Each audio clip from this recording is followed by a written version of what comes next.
আসসালামু আলাইকুম প্রিয় দর্শক।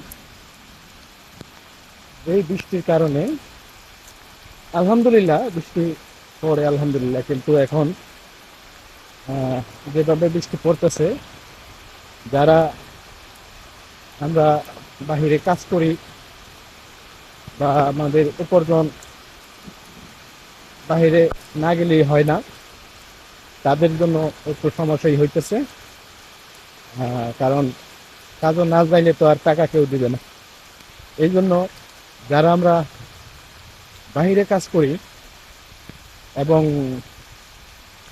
মানে বিশেষ কথা হলো যারা আমরা গরিব আছি আর কি, যারা খেটে খাওয়া মানুষ, হ্যাঁ, যাদের ব্যবসা নাই বা চাকরি নাই, তারা আমরা যারা শুধু কাজ করে খাই, তাদের জন্য অতিরিক্ত বৃষ্টি হলে কিন্তু সমস্যা হয়ে যায়, যারা কারণ কাজে যেতে পারি না।